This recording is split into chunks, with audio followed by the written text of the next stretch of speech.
ఓం శ్రీరామదూత స్వామినే నమః. నా పేరు అనురాధ, మా వారి పేరు వెంకటేశ్వరరావు. మేము మియాపూర్ ఆల్విన్ కాలనీ హైదరాబాద్లో ఉంటున్నాము. భగవాన్ శ్రీ శ్రీ శ్రీ రామదూత స్వామి వారి ఆశ్రమం నుంచి వచ్చాము. మేము గత 3 సంవత్సరములుగా ఈ సువర్ణ దత్తలక్ష్మి దీక్షలను చేసుకుంటున్నాము. ఇంకా ఈ విధంగా ఇలాగే ఎప్పటికీ చేసుకుంటూనే ఉంటాము. ఈ దీక్షల వల్ల, ఈ సువర్ణ దత్తలక్ష్మి దీక్షల వల్ల జరిగే అద్భుతాలు ఏంటంటే, మాకు మొదటి సంవత్సరం అద్భుతం జరిగింది. అది మీకు చెప్తాను.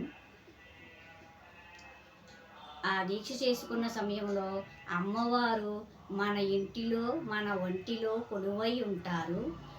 ఈ అమ్మవారి దీక్ష అంత అద్భుతమైన దీక్ష. ఇంకొక అద్భుతం ఏమిటంటే, నేను బాత్రూంలో పడిపోయాను. నా చెయ్యి గూడు పైకి వెళ్ళిపోయింది. మేము దగ్గరలో ఉన్నటువంటి కార్పొరేట్ హాస్పిటల్ అయిన శ్రీకర హాస్పిటల్కి వెళ్ళాము. అక్కడికి వెళితే జూనియర్ డాక్టర్లు ఉన్నారు, వేరే డాక్టర్లు ఎవరు లేరు. అయితే 3 లక్షలు అవుతుంది, సర్జరీ చెయ్యాలి అని చెప్పారు. తర్వాత వేరే జూనియర్ డాక్టర్ గారు వచ్చి, సర్జరీ కాకుండా మామూలుగా మేము సరి చేస్తాము, ఓర్చుకుంటానంటే అని అన్నారు.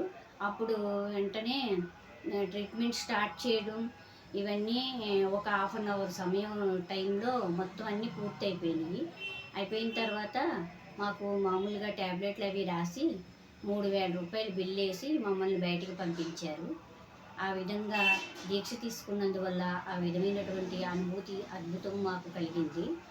అదేవిధంగా మీ అందరూ కూడా ఈ సువర్ణ దత్తలక్ష్మి దీక్షలను తీసుకోవాలని, ప్రతి ఒక్క మహిళా మూర్తి ఈ సువర్ణ దత్తలక్ష్మి దీక్షలు తీసుకుని మీ సమస్యల్ని మీరే పరిష్కరించుకోగలరని ఈ దీక్ష ద్వారా మీకు తెలియపరుస్తున్నాము. రేపు మార్చి 31వ తేదీన నాంపల్లి ఎగ్జిబిషన్ గ్రౌండ్లో ఈ సువర్ణ దత్తలక్ష్మి దీక్షలు ఇవ్వబడుతున్నాయి. ప్రతి ఒక్క స్త్రీమూర్తి ఈ సదావకాశాన్ని సద్వినియోగపరుచుకుని ప్రతి ఒక్కళ్ళు ఈ దీక్షలు తీసుకుని మీరు కూడా మేలులు పొందాలని, సంతోషాలు పొందాలని, అందరూ దీక్షలు తీసుకోవాలని అనుకుంటున్నాను. ప్రతి ఒక్క స్త్రీమూర్తి ఈ దీక్షలను ఆచరించి చేసుకోవాలని కోరుకుంటున్నాము. వందే రామదూతం.